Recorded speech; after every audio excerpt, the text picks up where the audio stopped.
Welcome everybody to the 2017 IRF Senior World Championships. Hope you're enjoying the coverage we've been providing over the last few days. This is day 5, the final day of the World Championships, and typically when you get to this day, most people know if they're getting a medal, and then it's a determination of what color. We just saw the men's 35 plus division. Alan Hernandez winning 2-1 against Jay Munoz and taking the gold medal. Munoz claiming silver.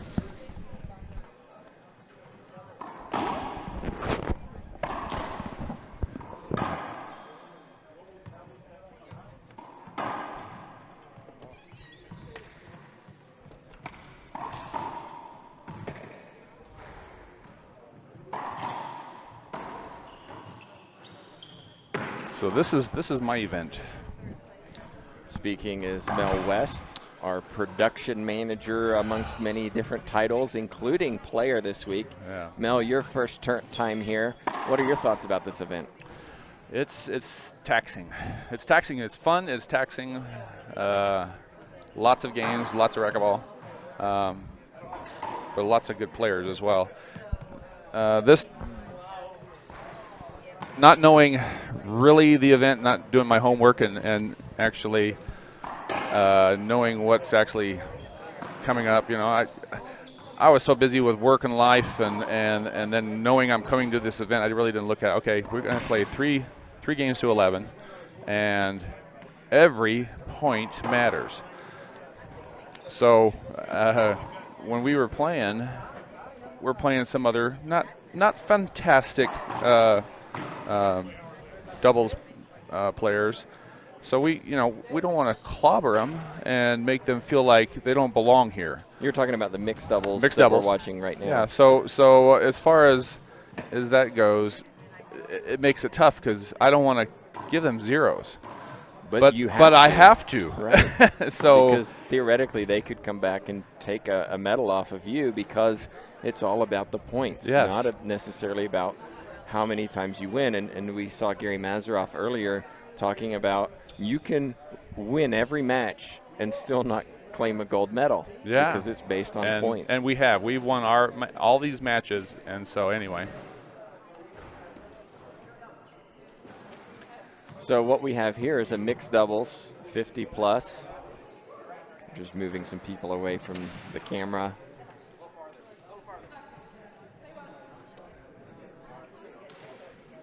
And we're going to move another person. So apologies for that. And away we go.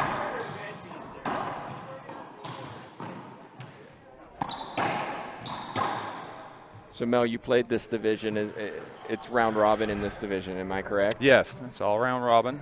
So what's the status in a situation like this? Is it just wait and see what kind of medal you get? Because yeah, we're in the middles. Like I said, we've won every match. Juan here is a phenomenal player and flat out roll just about anything he hits. Just did there. As you just saw.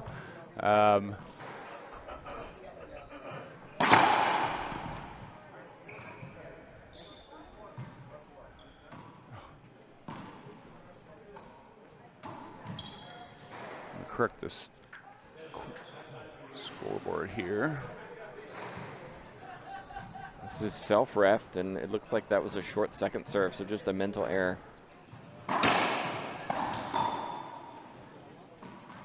Skip ball. Still can't hear the. I asked them to kind of speak up so we could hear the score.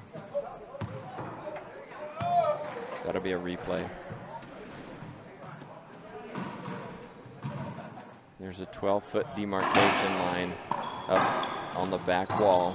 If the ball bounces and goes above that, which has happened quite a bit this week in the elevation, then it's a replay. If it goes straight out, then it's a loss of rally.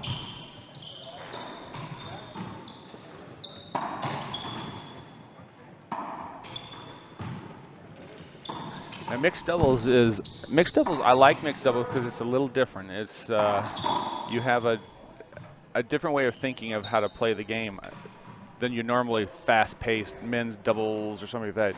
you get a little bit of a different strategy going on. I've been playing mixed doubles for many, many years, and it's always nice to have a nice, strong mixed partner, a woman partner that can really, you know, get out there. I do have a strong partner, luckily, that she'll actually even dive once in a while at 50 plus years. So because I don't dive, don't do that. It's great to see the athleticism that we see here, and here one of the advantages that it should be a replay.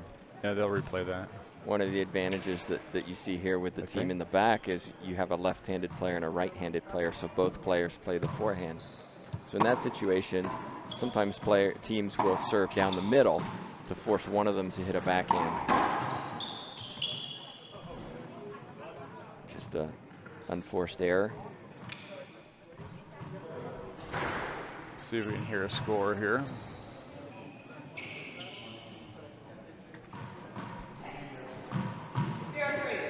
0-3. Mm-hmm. Wow. Okay. Beautiful shot.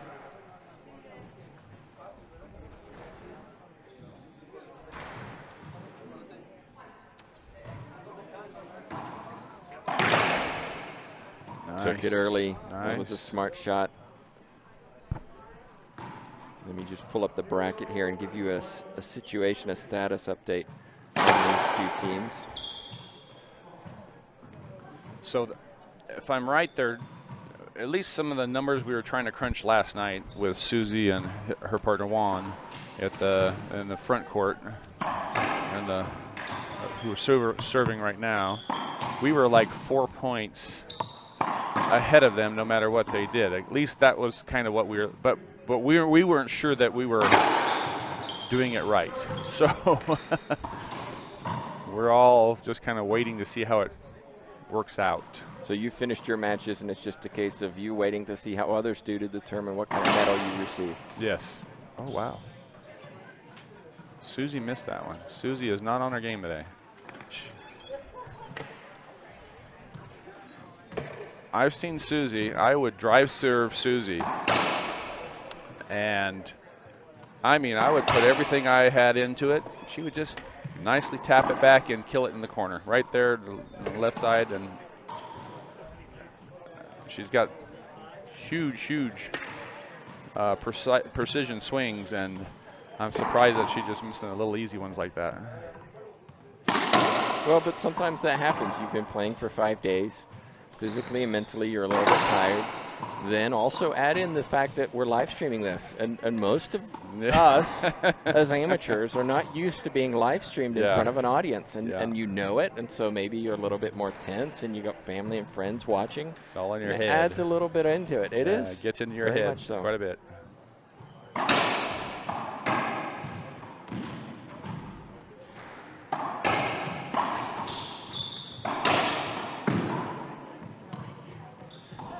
Juan is a wow, good shot.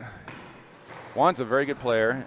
He doesn't play a whole lot of doubles though. He says he's a singles player mainly, and so again, if you're not a doubles player, this could be a little difficult for you. The couple in the front, they actually just got partnered for this tournament. They just threw their names in the hat and they wound up partners. So they've never played before together until this tournament. This Champion and Sikorsky you're referring to, they are currently 2 and 3. They've won 2, lost 3. Currently in 5th place. So you expect the pair of Boulanger and Esparza to take this. They've won 4 and lost 1.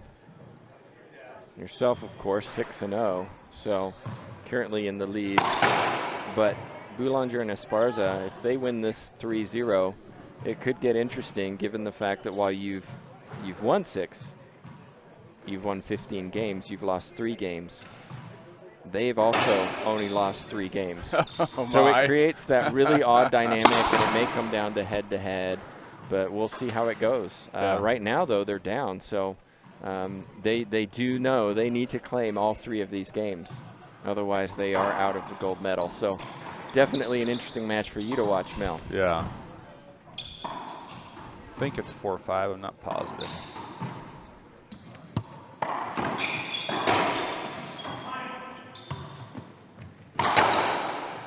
Beautiful shot, Esparza, cross-court winner.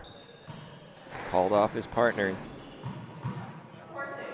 4-6. Okay.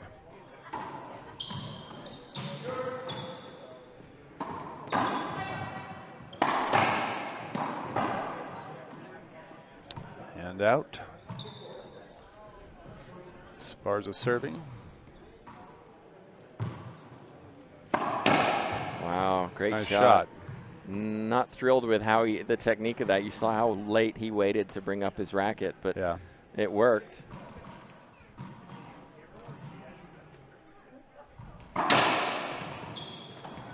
A lot in attendance. You can see the gold medalist from 35s, Alan Hernandez in the blue on your screen, along with silver medalist Jay Munoz. They played earlier and trying to recover. Hernandez has one more match, a men's doubles final to come this afternoon. Beautiful shot again. He doesn't have the best technique in the world, but he definitely can hit the shots. But when you've been doing that technique for many, many years, it becomes almost automatic. And, Yeah. you know, maybe it's not the best, but it's what works for him. And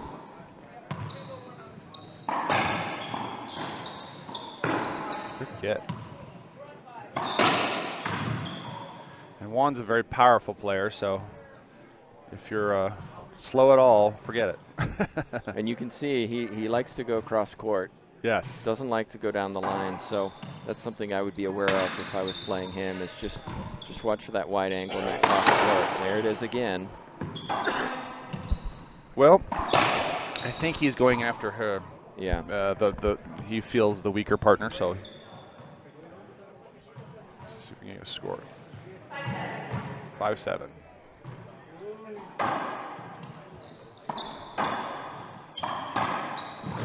Because I do know Juan can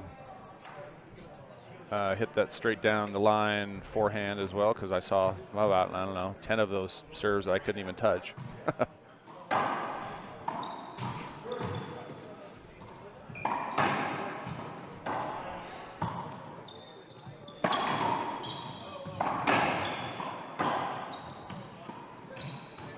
Good communication between the pair, considering they've never played with each other before. Oh, man. Well, thought that was going to get Susie. Crushed it down the left side. Saw that one coming. Should be 6-7. 7-7. Love your mic in the court there.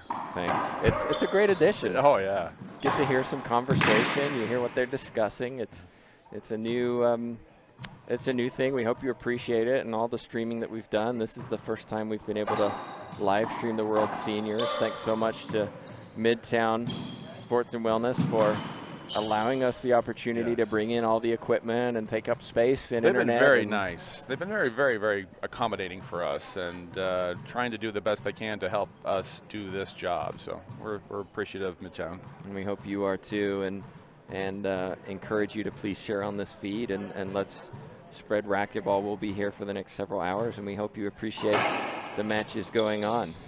Cross-age divisions. Wow. Nice shot, Susie. Flick of the wrist. Pinch winner.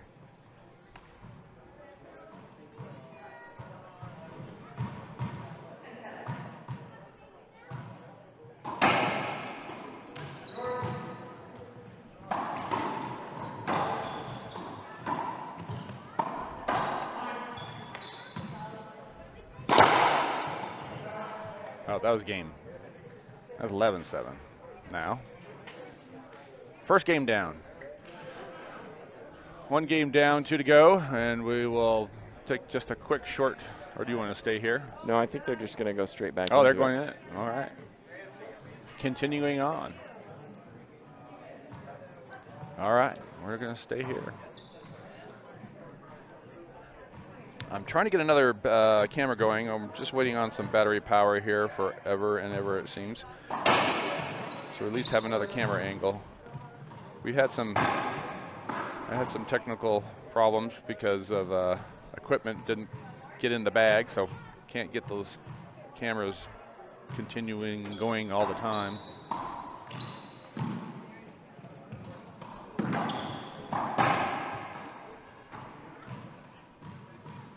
Two bounces. Was that a point? I think, or was that side out? I believe it was side out, but All right. Yeah, they started the second game.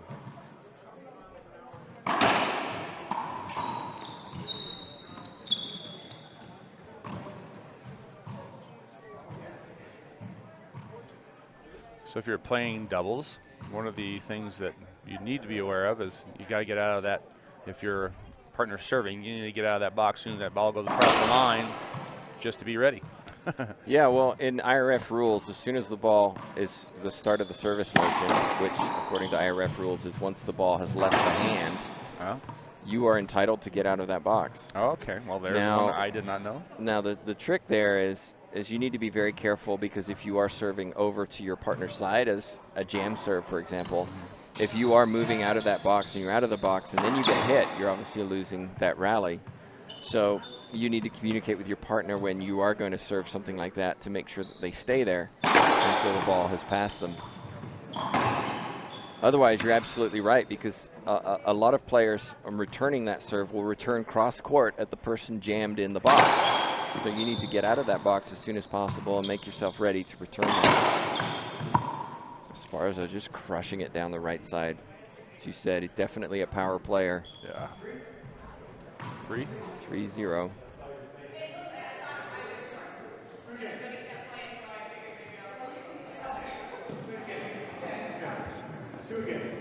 Oh, two again. Two again. Looks like a replay.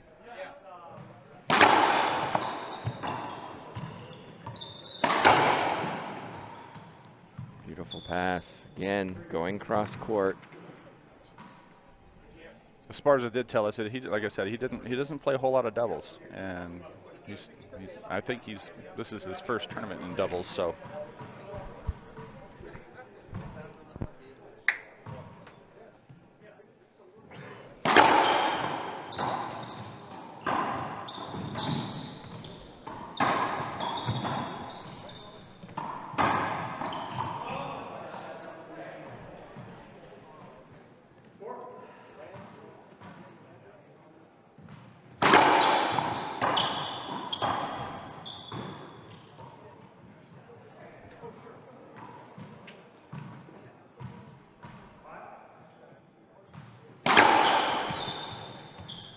Just looking at the math here in this division, and Mel, from what I can see, you and your partner Lisa Boo have 272 total points, and the pair of Boo and Esparza, who you're watching here, have a total of 219 points. So assuming they win, and they win in 3, that's a total of 49 points, because of 33 points for the number of points won, 9 points for the number of games won, which is 3 per game, plus 7 points for the match won. So that puts them at 49 points. So 219 plus 49, 268. So based on my math, congratulations, gold medalist. Because theoretically they would be 4 points. 4 points. 4 points behind you after 5 days. That's what we came up with, is 4 points. Right. Yeah. And it's just incredible to think after 5 days and so many matches, what's that, 6 matches you've played over 5 days in mixed, and it comes down to 4 points. That's just ridiculous. And again, not comprehending that whole scenario, we gave up probably a couple of games that we shouldn't have gave up, And sometimes that comes back to cost you. Yeah. A good example of that is me in singles. I took bronze. 4th place was my opponent Rodrigo from Chile, and he won the first 2 against me. It was the first day of the tournament, and yet I won the 3rd, and I won the 3rd fairly convincingly. and that essentially was the difference maker between 3rd and 4th place. And so it becomes very important that you continue to fight through those games and not give up after losing the first 2. Make sure you win that 3rd one, because it can be huge. Oh, I would have held up on that one, because that one came around him a little close, but she took it.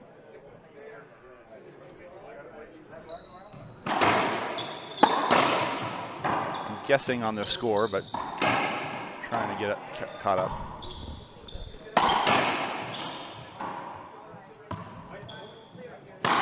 Skipped it in. Skip that time. A little distraction back here on the oh, that was funny.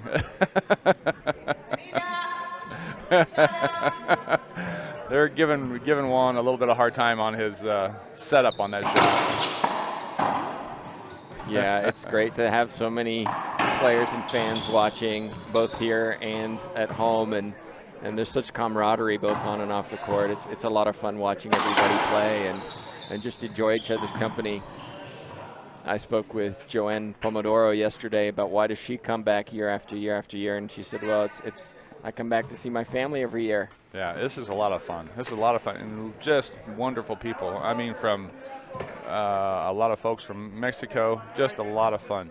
Everybody here has been so fun and good-spirited.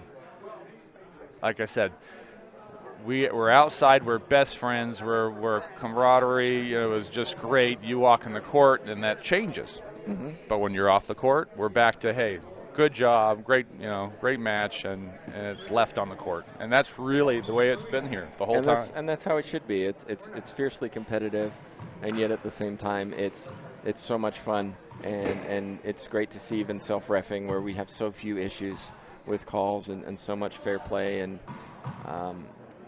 let's see if we can hear the score here. I didn't hear it. Yeah. One of the challenges with self-ref is we don't know the score, so we'll try and keep up to date with it. Oh. That'll be a screen serve.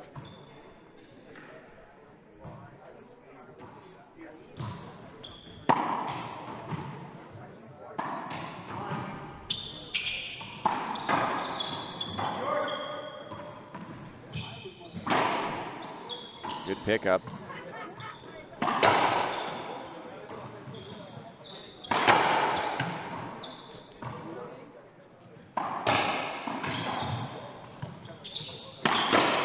Oh, great cover. What a rally. She's a great player. That was a hinder. She held her hand up. Play on.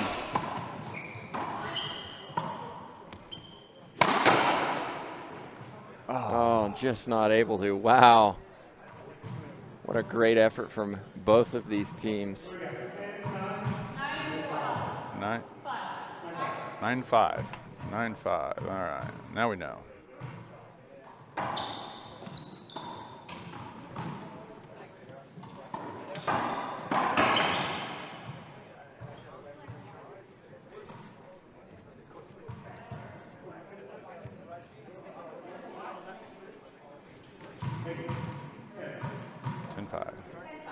So an avoidable hinder called there.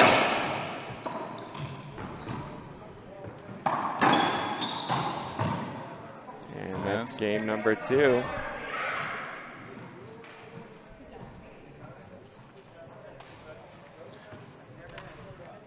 So in round robin, you are required to play 3 games because all the points count for a total.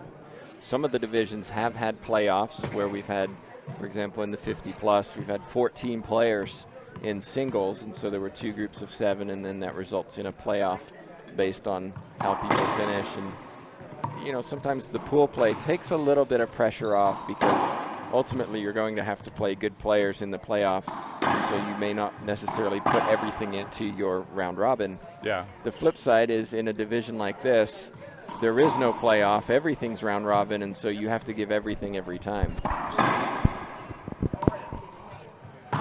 Yeah, at least for me, it came down to, do I want to put all my energy into my singles games, which I was pretty sure I wasn't going to win, not being a singles player, to conserving some energy, trying to play a little bit, but not killing myself, and giving myself some energy for my doubles matches. And so, yeah, that's kind of how I was looking at it anyway.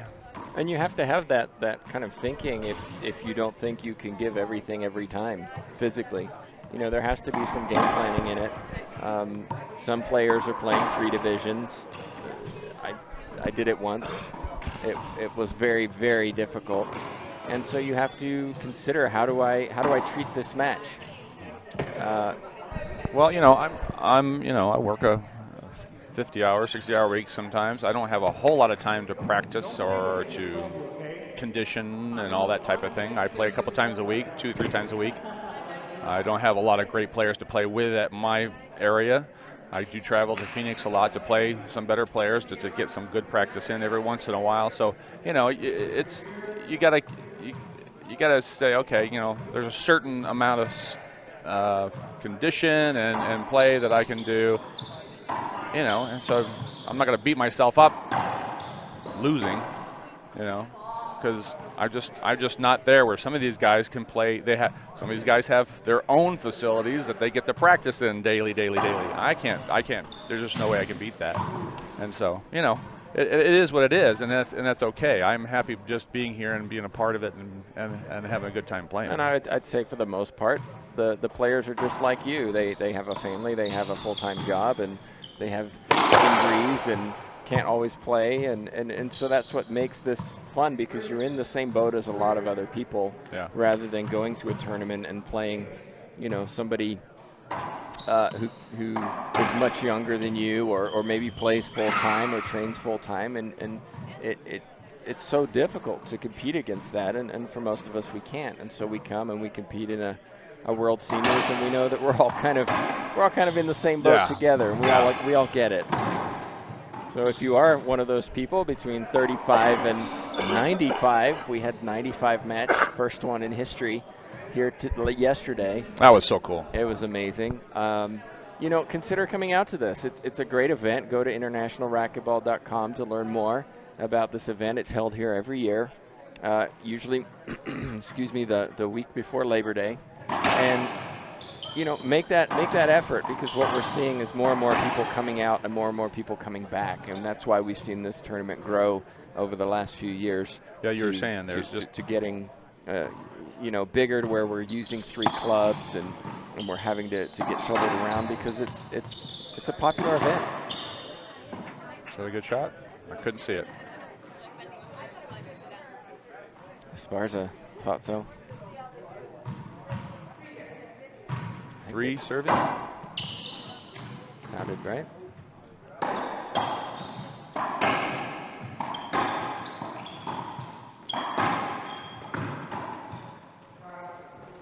Good shot again.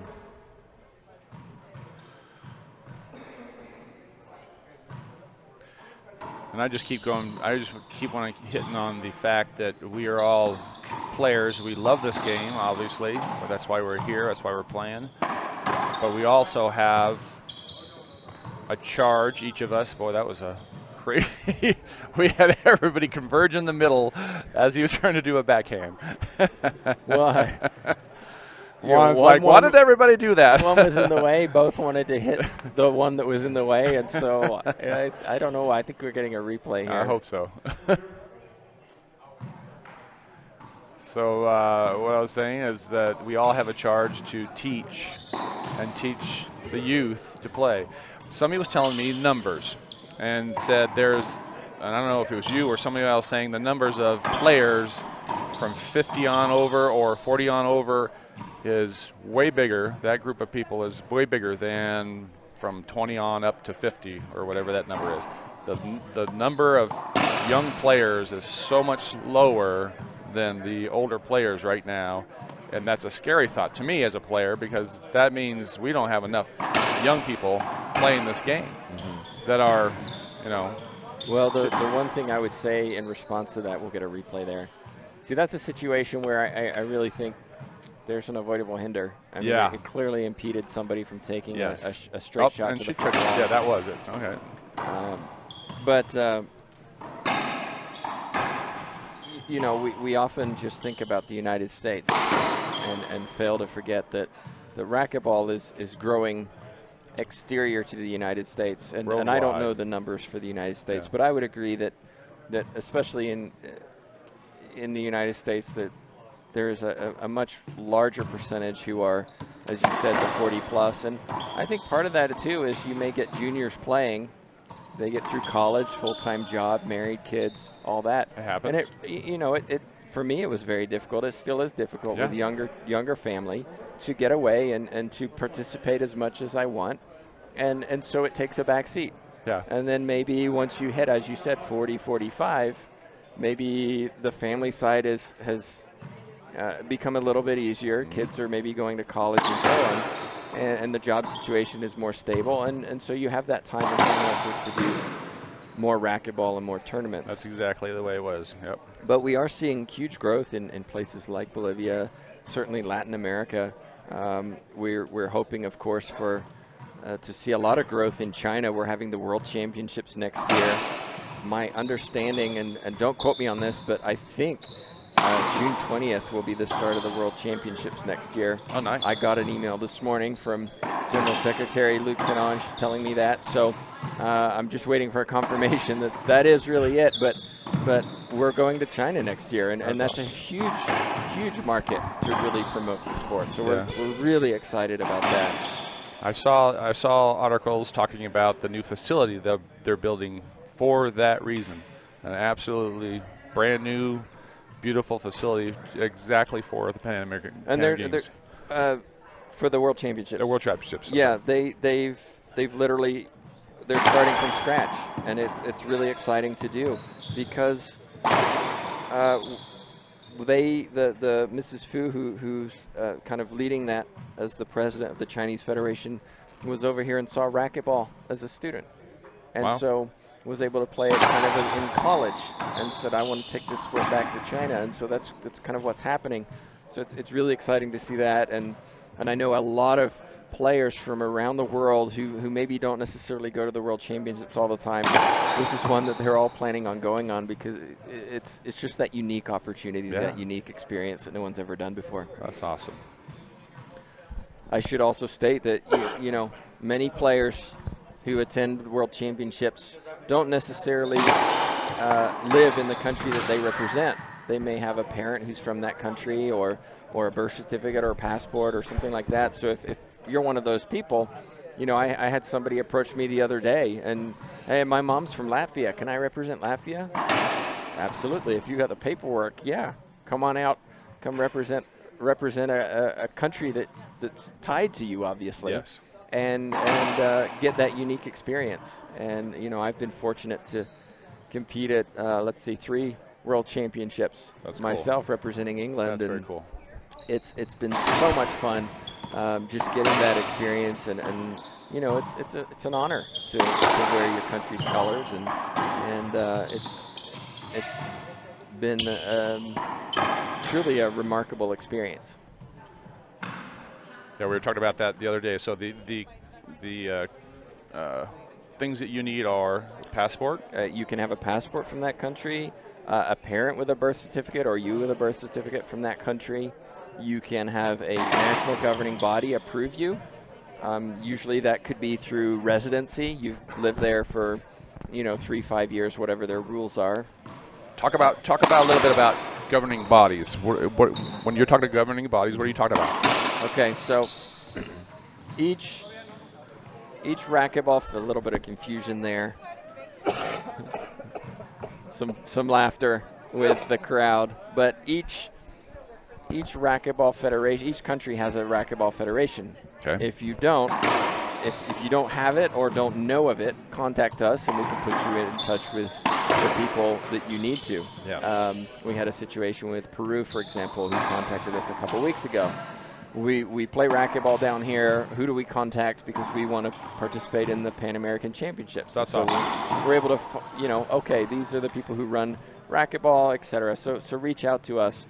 But each federation then determines who participates in the World Championships. And most will send, for example, a doubles team or singles team. Sometimes they send a singles team that also play doubles. It really just depends on how they do their qualification system. We heard from Raj Mohan last night about the Indian qualification. They go through a qualification process where they compete as Indians in a tournament, and the results of that tournament determine who qualifies for representing India at the World Championships. So each country has a different system. In the U.S., it's over the course of not just one tournament, but actually 3 tournaments: the national singles, national doubles, and U.S. Open.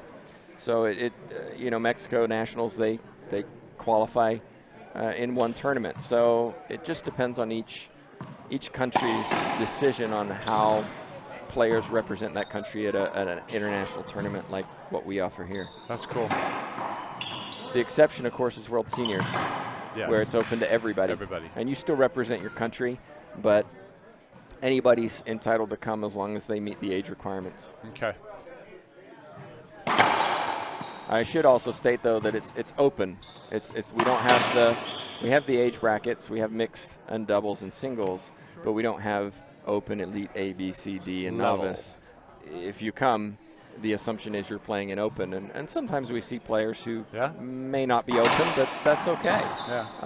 You know, come for the experience and just enjoy being part of this event, which is truly one of those ones that I always put on my calendar first. Yeah, well, I definitely will from now on, because again, just not knowing exactly what was happening and life experiences, now you get it. I'm here. You drank the Kool-Aid. Yeah, I drank that sweet Kool-Aid. That's what I did.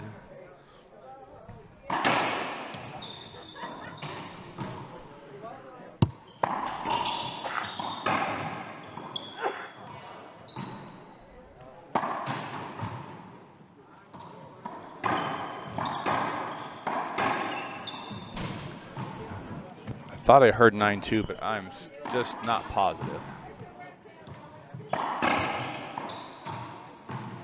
Oh, missed it. She didn't get it either. Well, I think he touched it. I'm not sure.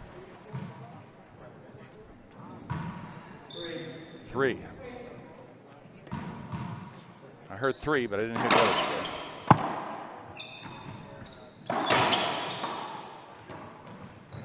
Oh, unlucky. Almost. A wry smile. Let's see if they can close it out on this asking. Yep.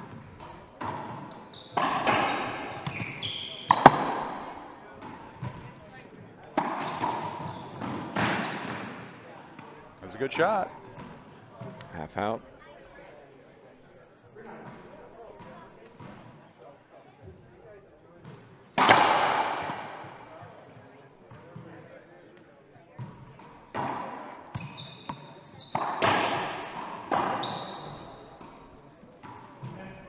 Here's 10-3. 10-3, all right.